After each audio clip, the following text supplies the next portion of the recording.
record. Let's see why Mr. Drizzy just said he's giving up on rap. Fantastic hip hop. I'll put the link in the description below. And yo, let's hear what he gotta say. Now, with another week going by where Kendrick Lamar's Not Like Us has only broke more records as it's reclaimed its spot as the #1 song in the world on the Billboard Hot 100, and also became the fastest rap song to ever surpass 500 million streams on Spotify. Drake has continued to stay on the hot seat as the anthem of the summer continues to dominate the world, and beyond just the ever-looming presence of Kendrick Lamar and his dominance in this moment in time. On Drake's direct end of things, he is continuing to spiral out further and further, and while with the recent release of songs, features, and public appearances alike that have all left most people with the same impression, which is that Drake seriously needs to take 10 steps back And then I heard, completely... if I'm wrong to say, but I heard that he went to this all-white party, and Lil Wayne was there. And my man didn't even speak to Lil Wayne once. He didn't say nothing to Wayne, nothing. You know what I'm saying? Like... because I think Wayne said Glorilla was the only one that came up to him and spoke to him. So that kind of speaks volumes of the relationship between the two. Yeah. Rethink the direction he is disastrously steering his career into. And despite this failure, making things as once valuable as the Drake stimulus package no longer being of any value as the once most coveted thing in the entire music industry in the Drake feature can't even get decently popular and established names in the music industry anywhere on the chart. Although all signs are indicating that whatever Drake's doing is not working out whatsoever. From what we have seen, it... No, I did not. Did I just... Yep, I just closed it. Oh my days, I'm an idiot. I'ma pull it back up, man. Sure, what's wrong with me?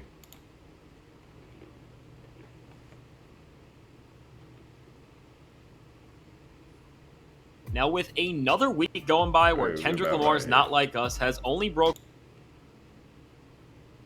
get decently popular and established names in the music industry anywhere on the charts. Although all signs are indicating that whatever Drake's doing is not working out whatsoever. From what we have seen, it only looks like Drake is going to be leaning into these strategies even further, as he is trying to find more obnoxious ways to shift the narrative around him, which when we look at just how he is trying to shift the tides of his career, it'll make you wonder where he is trying to make any of this go. And when we really start to see what this latest part of his plan that is currently unfolding is, it'll make you question not just what Drake is going to be trying to lift up from his sleeve next, but how consequential the effects could be if what he is teasing does not deliver to these expectations that he himself is trying to build up so high and high. So what? First of all, let me pause right there. I know what you're trying to build up, but he need to just give the fuck up. You need to chill. He need to lay low. He needs to not come back for another year or two. Yeah, don't even pop his head up. Try and play down or get rid of that PDF file accusations. Cause right now ain't nobody trying to be putting no PDF file in their fucking music playlist. You know what I'm saying? Like nobody wants nobody trying to listen to no PDF file right now. You know where I'm coming from? So he needs to put his head down. We ain't care about the subliminals, the memes, the fucking Twitter rants and the little, nobody really gives a damn about it. Right now you ain't in the top 3. You won't be considered the top 3. You're not even in the top 5 no more. So it's time to give up, Like I was watching a program there, I think in Toronto, on one of the podcasts, from one of the real Jamaicans them up there. Yeah. And he was saying like, yo, Drake needs to check in with, like not check in, I was wrong to say, but he needs to check with his other people in Toronto, especially the Jamaicans who went through so much trouble. You know what I'm saying? With the Hells Angels back in the day. You know what I mean? You here trying to promote and do whatever it is, and you don't realize what that means for the culture that you're trying to portray. And then the big guy from the HA must have sent a message going, he's clout chasing, he needs to fucking chill the fuck out. You don't realize the history behind a lot of his bullshit actions. Like, bro, some people just don't mix, bro. When it comes to these expectations that Drake seems to be setting, they took the cultural conversation over the other night, went on what seems to be his favorite way of communicating in this post-beef era of his career, which is of course Instagram. Drake made a cryptic post that said in the caption, "The pressure from being on top does more than just make your ears pop," which is once again showing Drake with this sense of achievement that nobody else besides him and his circle seem to recognize, as he is acting like he is this untouched artist when we all just know from what we have seen very recently that he is not, and he's actually way closer to being the laughing stock of the music industry right now than he is to being on top. But beyond just this, what makes this post even worth talking about beyond just scrolling and laughing is not this caption or the timing of it, but instead is the actual picture Drake posted, which features him repping a shirt that says, "Rap is a joke." And now initially, the reaction to this on social media was that Drake is now turning his back on hip-hop as a whole, and because of the beef, he is gonna... So what a man had wearing a shirt saying rap is a joke, so you've come and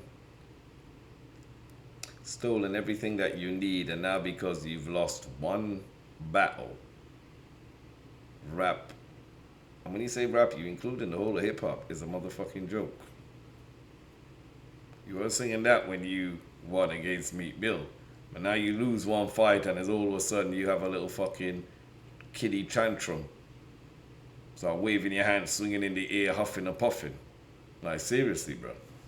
This ain't helping you. Gonna be a sore loser and act like rap does not matter to him anymore. Oi, which, while I know you definitely like think it was part of Drake's intentions to throw people off with this shirt and make them think this, to once again stir up this frantic sort of buzz about how he is moving after this beef.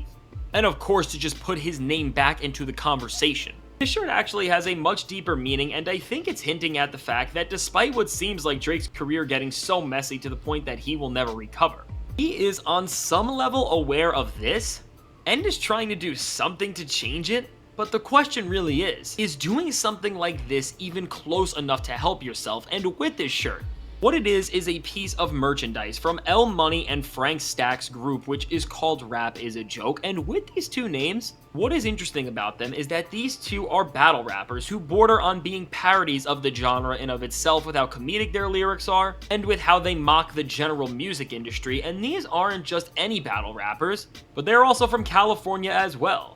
And with Drake leaning into this often overlooked scene of the hip-hop world in general, it seems like in his typical petty way, he is trying to once again begin to escalate tensions with Kendrick on some level. And in the greater sense, the entire West Coast who is backing him, by aligning with artists that do not get the attention that so much of the rest of the rap world does. But even if this is a smart move in a vacuum, and if Drake was gonna try to rip the rug under and take over California's battle rap scene, as a tactical move, it actually could be pretty clever. At the end of the day, is debuting this move by wearing a shirt on Instagram the right way to go about it? Maybe if you were in some general internet drama, it could be. But I didn't even talk about that all-white party. Yo, Bad Wolf, I see you. How you doing, man? Welcome in. I'll talk about that outside. We recording this reaction right now, so I'll get into that after this. But yeah, that all-white party, bruv. That all-white party, that's all I can say, yeah. As a major rapper in a space where everything of note should be settled with a pen and with your skills as an artist, this is just another move from Drake that, as it stands in the moment, makes it look like his social media posts are better thought out and curated than any of the actual diss tracks and music as a whole that he has released recently, as with there being more layers to dissect here than on a track like The Heart Part 6, for example. It's just a horrible look. There is no other way around it. And now beyond just this post, which if anything is indicating that Drake is real. Everything he's put out since this beef has been shit. Like, it's been, yeah, even to the rap is a joke, and to say he's getting it from a group that does parody of hip hop, like, you know, you just digging your grave even more. You making it hard for motherfuckers out here to rap, bruv. You know what I'm saying? The most calculated IG post maker in hip hop, I guess. Another thing Drake has seemed to do is once again use one of his biggest cheerleaders in DJ Academics as a puppet. As After Act finally came out and criticized Drake, as he shockingly proclaimed that the Drake feature is no longer a valuable thing in the music industry. He came right back out not too long after, and was already beginning another trail of hyping up new music from Drake and saying that what he is about to come next with will be groundbreaking, which based on just the timing of this, and what we know in terms of Drake being in constant communication with Ack, just seems a little strange and really feels like Ack was told by Drake to start saying positive. I'll say that straight. He's been compromised. DJ Academics, Rory and Mal. I heard Gilly the Kid as well as being compromised. And when I say compromised, I mean they on the payroll. You know, you can't even listen to them for honest hip hop news and information because, you know, they've been sold. They've been on the payroll getting that fucking OVO money.